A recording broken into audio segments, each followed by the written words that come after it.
জয় যিশু, praise the Lord.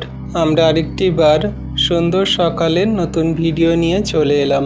আর এই ভিডিওতে আমরা আজকে বাক্য নিয়ে আলোচনা করব, যে বাক্য প্রভু আজকে আমাদেরকে দান করছে। আশা করি বিশ্বাসী সন্তানরা আমাদের এই ভিডিও থেকে, আমাদের চ্যানেল থেকে আপনারা যে ভিডিও দেখছেন, সেই ভিডিওতে আপনারা বাক্য দ্বারা অনেক উপকৃত পাচ্ছেন এবং ঈশ্বরের সত্য বাক্য সকল জানতে পারছেন, বুঝতে পারছেন। আর আজকেও প্রভু যে বাক্য দিচ্ছে, এখান থেকে অনেক সত্য শিক্ষা আপনারা জানতে পারবেন, বুঝতে পারবেন। বাক্য সকল হৃদয়ে ধরে রাখুন, কার্যকারী পালন করে চলুন। ঈশ্বর প্রভু আপনাদের আমাদের সকলকে অনেক আশীর্বাদ অনুগ্রহ করছেন, আমরা বিশ্বাস করি। তো আসুন আমরা ভিডিওটি প্রথম থেকে শেষ পর্যন্ত দেখি আর বাক্য সকল বোঝার চেষ্টা করি বাক্য কি বলছে। আজকের আমাদের টপিক, পৃথিবীর সব ভূমিকম্প আর বাইবেলে উল্লেখিত ভূমিকম্প দুটো কি একই দৃষ্টিতে দেখা যায়? আমরা আজকের এই প্রশ্ন থেকে উত্তর সকল দেখব আর বাইবেল থেকে জানার চেষ্টা করব। থিওলজিভাবে উত্তরটা হবে আংশিকভাবে হ্যাঁ, কিন্তু পুরোপুরি এক নয়। কেন এক নয়? আসুন আমরা ধাপে ধাপে বোঝার চেষ্টা করি এবং বাক্য থেকে দেখি। পৃথিবীতে যে সমস্ত ভূমিকম্পগুলো হয়, বাইবেলে সে সমস্ত ভূমিকম্পের কথা লেখা আছে, কিন্তু দুটো ভূমিকম্প একই দৃষ্টিতে কি হয় সেটা আমরা দেখব। 1 নম্বর, প্রকৃতিগত দিক থেকে একই, কারণ জিওলজিক্যালভাবে আজ যে ভূমিকম্প হয় আর বাইবেলের সময় যে ভূমিকম্প হয়েছে, দুটোই একই প্রাকৃতিক নিয়মে ঘটে।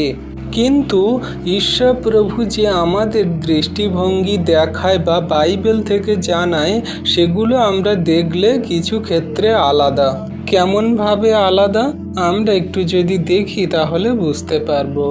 ঈশ্বর যে পৃথিবী সৃষ্টি করেছেন সেটি নির্দিষ্ট নিয়মে চলে, কিন্তু জগতের মানুষ অর্থাৎ যে সমস্ত বৈজ্ঞানিকরা তারা যে গবেষণা করে পেয়েছে, তাদের কিছু ক্ষেত্রে আলোচনার বিষয়বস্তু বা তারা যে সমস্ত পেয়েছে সেগুলো বাইবেল দৃষ্টিকোণ থেকে কিছুটা আলাদা।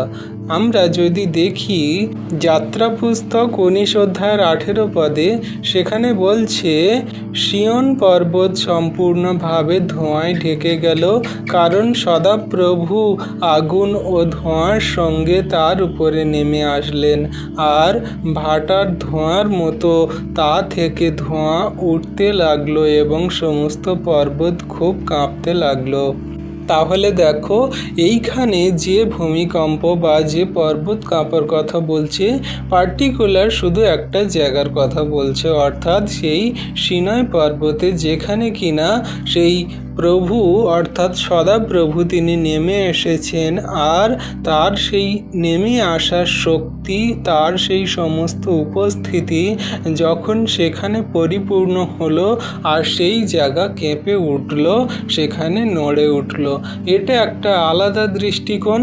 আর এখনকার যে ভূমিকম্প হয়, যে সমস্ত বিষয়গুলো হয়, সেটা কিছু ক্ষেত্রে আলাদা, কারণ সেখানে যে মানুষ সেই নানান রকমের মন্দতা, পাপ, ভুল, অন্যায়, অপরাধের কারণে যেখানে সদাপ্রভু নেমে এসেছিল, তাদের সঙ্গে কথা বলার জন্য, ব্যবস্থা দেওয়ার জন্য এবং ঈশ্বরের উপস্থিতি দেখানোর জন্য, সেটা একটা আলাদা ছিল। আর এখনকার ভূমিকম্পর বিষয়গুলো কিছু ক্ষেত্রে আলাদাও হয়। তো সেই জন্য করে কিছু ক্ষেত্রে এক, আবার কিছু ক্ষেত্রে আলাদা। আবার যদি আমরা দেখি, যেখানে প্রভু যীশু যখন মৃত্যুবরণ করলেন, আর সেই মৃত্যুবরণ করার পরে কিন্তু ভূমিকম্প হয়েছিল, সেই ভূমিকম্পও কিছু ক্ষেত্রে আলাদা ছিল। কেমন? মথি 27 অধ্যায়ের 51 পদে বলছে, আর তক্ষুনি মন্দিরের তিষ্করণী পর্দা উপর থেকে নিচ পর্যন্ত চিরে দুভাগ হলো, ভূমিকম্প হলো ও পাথরের চাই ফেটে গেল। তাহলে দেখো সেখানে যে ভূমিকম্প হয়েছিল সেখানে সেই আলাদা একটা বিষয় ছিল কি না, প্রভু যখন মৃত্যুবরণ করছে তার সেই মৃত্যুবরণেতে কিন্তু এমনি করে সমস্ত জগৎ নিবাসী যাতে জানতে পারে ঈশ্বর কি, তার মহিমা কি, তার শক্তি কত বড় আর তিনি কেমনভাবে কার্য করেন, সেই সমস্ত বিষয়গুলো জানানোর জন্যই কিন্তু এই সমস্ত ভূমিকম্প, মানুষ যাতে ঈশ্বর প্রভুর শক্তি বুঝতে পারে, জানতে পারে। কিন্তু এখনকার কিছু ক্ষেত্রে ভূমিকম্প কি না, পৃথিবীর বয়স হচ্ছে, ভৌতিক যে সমস্ত বিষয়গুলো এখনকার যে ঘটনাবলী বা পৃথিবীর যা ভৌত নিয়মের মধ্যে দিয়ে ঘটছে সেগুলো কি না, প্রকৃতি অনেক দিন যাবৎ অর্থাৎ পৃথিবীর বয়স বাড়তে লাগছে, সে ভারসাম্যহীন হয়ে পড়ছে। কিছু ক্ষেত্রে কিন্তু এই সমস্ত ভূমিকম্পের প্রক্রিয়াগুলো হচ্ছে, অর্থাৎ প্রকৃতির যে দৃষ্টিতে সব ভূমিকম্প একই প্রক্রিয়ায় হয় এটা তো বিশ্বাসযোগ্য, কিন্তু যখন ঈশ্বরের উপস্থিতি ঈশ্বর জানান দেয় সেগুলো একটা ভূমিকম্প আলাদা, আর নিয়মের বাইরে যখন কিনা এমনি ভূমিকম্প হয় সেটা বিষয়ও একটা আলাদা। তো আমরা বুঝতে পারছি কিছু ক্ষেত্রে কিন্তু ঈশ্বরের যে বাইবেলীয় ভূমিকম্প আর এই প্রকৃতির নিয়মে যে ভূমিকম্প সেটা এক হয়, আবার কিছু ক্ষেত্রে আলাদাও হয়। এবারে আমরা দেখব উদ্দেশ্য ও অর্থের দিক থেকে সব এক নয়। যখন আমরা ভূমিকম্প দেখছি একই, কিন্তু অর্থের দিক থেকে বা উদ্দেশ্যর দিক থেকে কিন্তু একই রকম নয়। এখানে থিওলজিক্যাল পার্থক্য কি, বাইবেলে কিছু ভূমিকম্প ছিল এক, যেখানে ঈশ্বরের উপস্থিতির প্রকাশ, যেমন সিনাই পর্বতে ঈশ্বর অবতরণ করেছিলেন, সেখানে সেই পর্বত কেঁপে উঠেছিল অর্থাৎ ভূমিকম্প হয়েছিল, কিন্তু সেই ভূমিকম্প হয়েছে সেটা ঈশ্বরের উপস্থিতি নামার কারণে। ক্ষয়েতে কি বলছে, বিচার ও সতর্কতা, যেমন শেষ সময়ের লক্ষণ যেটা আমরা দেখতে পাই মথি 24 অধ্যায়ে, সেখানে যে ভূমিকম্পের কথা বলা হয়েছে, দেশের বিরুদ্ধে দেশ উঠবে, যুদ্ধ হবে, ভূমিকম্প হবে, সেটাও কিন্তু ভূমিকম্প, সেই মাটি নড়ে যায়, মাটি কেঁপে যায়, কিন্তু সেই ভূমিকম্প আলাদা। সেটা কি না, ঈশ্বর প্রভু তার সেই উপস্থিতি, তার লক্ষণ চিহ্ন সকল দেখাচ্ছেন যে তিনি আসতে চলেছেন, মানুষ যাতে সতর্ক হয়। গয়েতে কি বলছে, মুক্তি ও হস্তক্ষেপ, যেমন পৃথিবীতে ঈশ্বর প্রভু তার সেই সমস্ত সন্তানদের আশীর্বাদ যখন করছে, তার শক্তি মহত্ব দেখানোর জন্য কিন্তু এটা করেছেন কি না, প্রেরিতের কার্য 16 অধ্যায়ের 26 পদে যখন কারাগারে সেই পৌল আর আরেকজন শিষ্য ছিল, সেই সমস্ত জায়গায় যখন তারা প্রার্থনা করছে আর ঈশ্বর প্রভুর উপস্থিতি সেখানে তাদেরকে খুলে নিয়ে বের করে আনছেন, কারাগার থেকে খুলে তাদেরকে বের করে নিয়ে আসছেন। কিন্তু আজকের যে সমস্ত ভূমিকম্প সরাসরি আমরা দেখি সেগুলো বিচার বা বিশেষ বার্তা বলা যায় না, কারণ পৃথিবীর বয়স হচ্ছে, নিয়মের গতিতে কিছু ক্ষেত্রে ভূমিকম্প হয়, মানুষের ভুল মন্দতার কারণে এই সমস্ত ভূমিকম্পগুলো হয়, যেগুলো ঈশ্বর প্রভুও জানান দেয়, আবার কিছু ক্ষেত্রে প্রকৃতির নিয়মেও হয়। তাই এখানে গুরুত্বপূর্ণ থিওলজিক্যাল নীতি হলো কি, ঈশ্বর সার্বভৌম, তিনি প্রকৃতির উপর কর্তৃত্ব রাখেন, তিনি যেটা চাইবেন সেটা করবেন, তিনি যদি চাই এই মুহূর্ত থেকে তিনি ভূমিকম্প ঘটাতে পারেন, আবার তিনি যদি না চান তাহলে কিন্তু ভূমিকম্প হবে না। তাই সৃষ্টির পতিত যে সমস্ত কারণে মন্দতায় ভুলবশত ঈশ্বর প্রভু আমাদেরকে সেই সমস্ত বিষয় সকল জানাচ্ছে, যেগুলো মানুষ বুঝতে পারছে না যে হ্যাঁ আমি ভূমিকম্প ঘটাচ্ছি, আমি আবার ভূমিকম্পকে থামাতে পারি, কোথায় ভূমিকম্প হবে কোথায় ভূমিকম্প হবে না সেটা আমি নির্ধারণ করব, আমি সমস্ত কিছুই করাবো। তাই আদমের পতনের পর সৃষ্টি জগৎ ভাঙন ও কষ্টের মধ্যে দিয়ে আছে, যেটা রোমিও 8 অধ্যায় বলছে। তাই এই সমস্ত প্রকৃতির নিয়মে কিন্তু কিছু ক্ষেত্রে ভূমিকম্প হয়।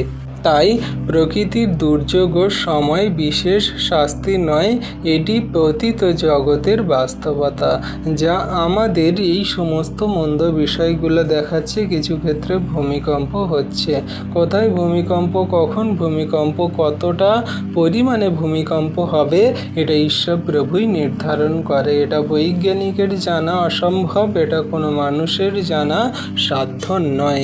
তাই তো বৈজ্ঞানিক যত উন্নত হোক না কেন, তারা যত যন্ত্রপাতি মেশিন পার্ট তৈরি করুক না কেন, কোথায় ভূমিকম্প হবে, কখন ভূমিকম্প হবে, কত মাত্রায়, কত রিক্টার স্কেলের মাত্রায় ভূমিকম্প হবে, এটা ঈশ্বর প্রভুই নির্ধারণ করে, কোনো মানুষের জানা সাধ্য নেই। তাই ঈশ্বর প্রভুর শক্তি, ঈশ্বর প্রভুর মহিমা আর ঈশ্বর প্রভুর পাওয়ার কত বড়, একমাত্র তিনি গণনা করতে পারেন। তাই আমরা মানুষ জঘন্য নগণ্য, তার উপরে বিশ্বাস রেখে নত নম্রভাবে যেন চলি আর তার আজ্ঞা সকল পালন করি। হালেলুইয়া। এবারে আমরা 4 নম্বরে দেখব, তাহলে কিভাবে দেখব ভুল দৃষ্টিভঙ্গি। যেখানে ভূমিকম্প হয়েছে সেখানে নিশ্চয় ঈশ্বর রাগ করেছেন, এটা কিন্তু ভুল। কিন্তু সঠিক কি না, সঠিক থিওলজিক্যাল ভারসাম্য এটাই, সব ভূমিকম্প প্রকৃতির নিয়মে ঘটে, ঈশ্বর সেই নিয়মের প্রভু। কিছু ক্ষেত্রে তিনি বিশেষ উদ্দেশ্য ব্যবহার করতে পারেন, কিন্তু আমরা প্রতিটি ঘটনাকে নির্দিষ্ট বিচার বলে ঘোষণা করতে পারি না। কেন? সহজ উদাহরণ যদি দেখি, বৃষ্টি হয়, এটা প্রাকৃতিক প্রক্রিয়ার সেই জলচক্র। জল পড়ে, বৃষ্টি হয়, আবার সেই জল বাষ্প হয়ে আকাশে উঠে যায়, আবার বৃষ্টি হয়। তো এটা সেই জলচক্র, এটা ঈশ্বরের প্রক্রিয়া, প্রকৃতির নিয়ম। কিন্তু বাইবেলে কখনো সময় এই জলকে আশীর্বাদ বলা হয়েছে, কখনো এই জলকে সেই বিচার হিসেবে দেখা হয়েছে। তেমন ভূমিকম্পও তাই, কোনো ক্ষেত্রে ভূমিকম্প বিচার, ঈশ্বরের উপস্থিতি, মানুষের পাপের পতিত কারণ, মন্দ বিষয় সকল, এবং আবার কিছু ক্ষেত্রে ভূমিকম্প এটা প্রকৃতির নিয়ম, এমনিও হয়ে থাকে। আবার কিছু ক্ষেত্রে ভূমিকম্প এটা সাধারণ বিষয় হয়ে থাকে, যেটা পৃথিবীর বয়স হচ্ছে, এটা প্রকৃতির নিয়মে একটা ভূমিকম্প হয় বা প্লেট নড়ে চড়ে যায়, এটা হয়ে থাকে, এটাও কিন্তু সাধারণ বিষয়।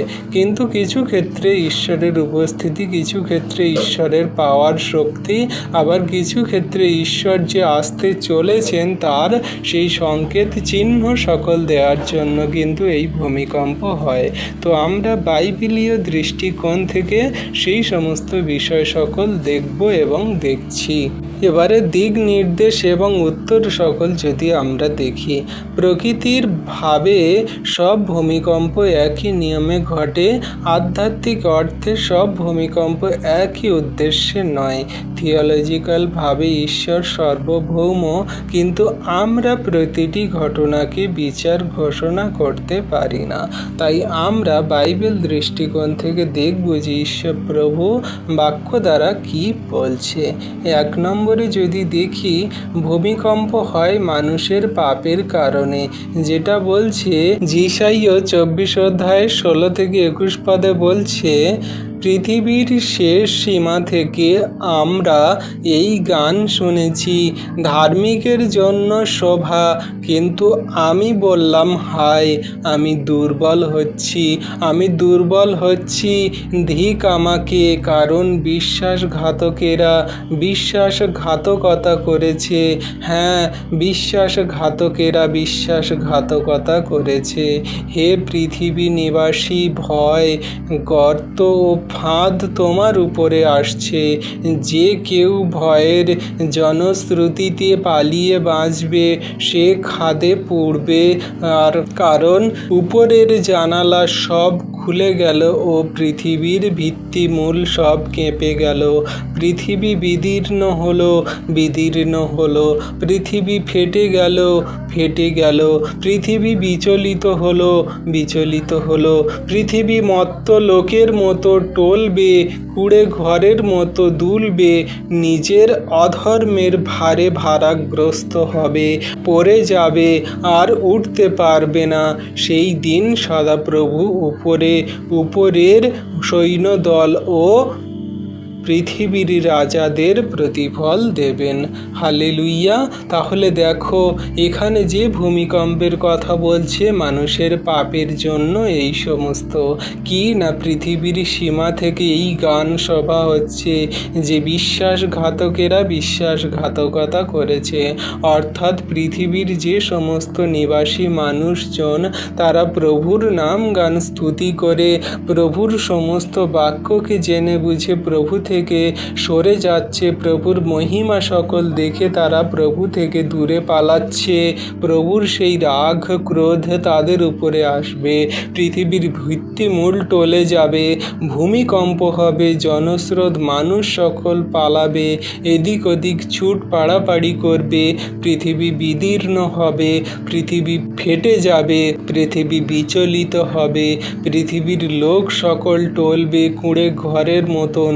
কি হবে না সেই ঘর সকল সেই দুলবে এবং অধর্মের ভারে ভারাগ্রস্ত হয়ে পৃথিবী নানান রকম মন্দতায় সেই টলবে এবং কাঁপবে, ভূমিকম্প হবে। তাহলে এই সমস্ত বিষয় সকল আমরা কিছু ক্ষেত্রে দেখছি কি না মানুষের পাপের জন্য মন্দতার জন্য এই সমস্ত ভূমিকম্প হচ্ছে।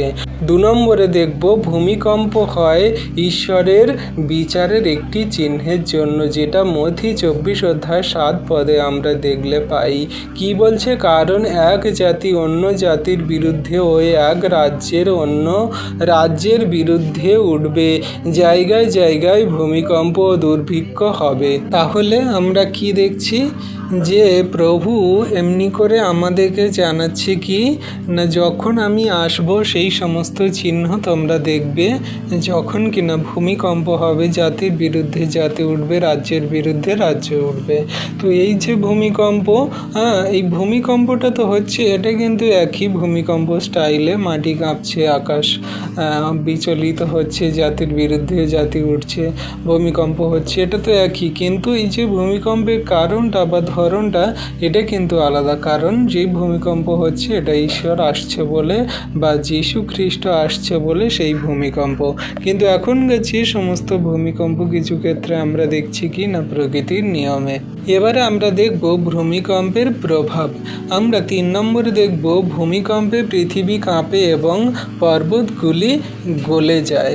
তো এখানে বলছে প্রভু গীত সংহিতা 46 অধ্যায়ের 1 থেকে 3 পদে বলছে, ঈশ্বর আমাদের আশ্রয় এবং শক্তি, তিনি সমস্যার দিন অনুযায়ী, তাই আমরা তিনি সমস্যার দিন সাহায্যকারী, তাই আমরা ভয় করব না। যদিও পৃথিবী পরিবর্তন হয়, যদিও পাহাড়গুলো ঢলে সমুদ্রের মধ্যে পড়ে, যদিও তার জলের গর্জন এবং রাগে পাহাড়গুলো কেঁপে ওঠে শেলা। তাহলে এইখানে যে বাক্য সকল বলছে দেখো যে যদি সেই প্রভুর সমস্ত সাহায্যকারী সন্তান প্রভুর কাছে সাহায্য চায়, তিনি সাহায্য করেন। যদিও কি হয়, পৃথিবী পরিবর্তন হয়, যদি পাহাড় ঢলে পড়ে, যদি সমুদ্রে গিয়ে সমস্ত মন্দ বিষয়গুলো পড়ে, তাও কিন্তু তার সন্তানদের কোনো মতে কোনো ক্ষতি হবে না, সমস্যা হবে না, কারণ ঈশ্বর প্রভু তার সন্তানদেরকে রক্ষা করবেন। তাহলে প্রভু তার সন্তানদেরকে রক্ষা করছেন, আর যে সমস্ত মন্দ বিষয়গুলো হচ্ছে সেগুলোকে ঈশ্বর প্রভু সর্বদা দয়া কৃপা করুণা করবেন। তাহলে এমনি করে বাক্য আমাদেরকে জানাচ্ছে। আরেকটি বাক্য কি বলছে? 4 নম্বরে ভূমিকম্পে শহরগুলি ধ্বংস হয় এবং মানুষ মারা যায়। এটা যিশাইয়া 13 অধ্যায় 13 পদে বলছে, আমি আকাশমণ্ডলকে কাঁপাবো এবং বাহিনীদের সদাপ্রভুর ক্রোধের দ্বারা এবং তার প্রচণ্ড ক্রোধের দিনে পৃথিবী জায়গা থেকে নড়ে যাবে। তাহলে দেখো এই যে বিষয় সকল বলছি এটা কিন্তু ঈশ্বরের একটা কার্য। তিনি এই সমস্ত বিষয় সকল করবেন যাতে কিনা মানুষ জানতে পারে ঈশ্বর প্রভু কতটা শক্তিশালী, মহান, তার দয়া কৃপা করুণা কতটা প্রবল। তাই আমরা যারা তার উপরে বিশ্বাস করি, তার আজ্ঞা শিক্ষা সকল পালন করি, যেন আমরা শেষ দিন পর্যন্ত পালন করে চলি। 5 নম্বরে কি বলছে? ভূমিকম্পে মানুষ ঈশ্বরের শক্তি এবং বিচারকে স্মরণ করে। তাহলে দেখো, এই যে ভূমিকম্প, এটা ঈশ্বরের বিচার ও ঈশ্বরকে স্মরণ করার, ঈশ্বরের শক্তিকে দেখার, জানার জন্য। এটা কি বলছে? প্রকাশিত বাক্য 6 অধ্যায়ের 12 থেকে 15 পদে কি বলছে? তারপর আমি দেখলাম, মেষ শিশু যখন ষষ্ঠ সিলমোহর খুললেন, তখন ভীষণ ভূমিকম্প হলো। সূর্য একেবারে চট বস্ত্রের মতন কালো হয়ে গেল এবং পুরো চাঁদটাই রক্তের মতন লাল হয়ে উঠল। জোরে হাওয়া দিতে লাগলো। ডুমুর গাছ থেকে ডুমুর অন্য দিনে পড়ে যায়, তেমনি করে আকাশের তারাগুলো পৃথিবীর ওপর খসে পড়ল। গুটিয়ে রাখা বইয়ের মতো আকাশ সরে গেল। প্রত্যেকটি পর্বত দ্বীপ নিজ নিজ জায়গা থেকে সরে গেল। পৃথিবীর সব রাজা, প্রধান লোক, সেনাপতি, ধনী, শক্তিশালী লোক, প্রত্যেকটি দাস ও স্বাধীন লোক পাহাড়ের গুহায় এবং পর্বতের পাহাড়ের আড়ালে লুকিয়ে পড়ল। তাহলে দেখো, বিশ্বাসী সন্তানরা, এই যে বিষয় সকল বলছে, এই সে বিষয় সকল যখন সেই শেষ সময় উপস্থিত, ষষ্ঠ সিলমোহর খোলা হবে আর এমন ভূমিকম্প হবে, এমন আকাশে সেই সূর্যকে দেখা যাবে চট বস্ত্রের মতন কালো হয়ে যাবে, চাঁদ রক্তের মতন লাল হয়ে যাবে, ডুমুর গাছের মতন, সেই ডুমুর ফলের মতন যেমন ডুমুর ফল ঝরে পড়ে তেমন করে তারাগুলো ঝরে পড়বে, পৃথিবী খসে পড়বে, এমনি করে নানান রকমের সমস্যাগুলো দেখা যাবে। তাহলে এই যে বিষয়গুলো, এটা কি না শেষ সময়ের সংকেত, যা ঈশ্বর প্রভু চিহ্ন স্বরূপ আমাদেরকে দিচ্ছে। আর ঈশ্বরের শক্তি, তার বিচার দিনের ঘোষণা সকল তিনি করছে। কিন্তু এখন যে সমস্ত আংশিক আমরা ভূমিকম্পগুলো দেখা পাই, এগুলো কিন্তু প্রকৃতির নিয়মের সাধারণ বিষয় সকল। তো এক এক ভূমিকম্প এক এক রকমের আছে, যেটা ঈশ্বর প্রভু নির্ধারণ করেছে সেই সময়। কিন্তু ভূমিকম্প কখন, কিভাবে, কেমনভাবে হবে, কত মাত্রায় হবে, এটা ঈশ্বরের নির্ধারিত, আমরা কিছুই জানি না। তাই আমরা ঈশ্বরের সমস্ত পরিকল্পনা, ঈশ্বরের ইচ্ছাকে বিচার না করে আমরা বাক্যে ধ্যান দিই, বাক্য কার্যকারী পালন করে চলি। ঈশ্বর প্রভু যা করবেন তাই করবেন, শুধু আমরা যেন রক্ষা পাই, জগন্য মানুষ যেন রক্ষা পায়। আর সেই বিচার দিন আসার আগে, প্রভু যীশু আসার আগে যেন আমরা সবাই স্বর্গরাজ্যে যেতে পারি, ধার্মিক গণিত হতে পারি, পাপ মুক্ত হতে পারি। এটাই যেন সর্বদা আমরা বাক্যে কার্যকারী হয়ে চলি। ঈশ্বর প্রভু সকলকে আশীর্বাদ অনুগ্রহ করুন। এই বাক্য আপনারা হৃদয় ধরে রাখুন, যেন বাক্য শেষ দিন পর্যন্ত কার্যকারী পালন করে আমরা সবাই চলতে পারি। ঈশ্বর প্রভু আপন বাক্যে সকলকে আশীর্বাদ করুন। আমেন।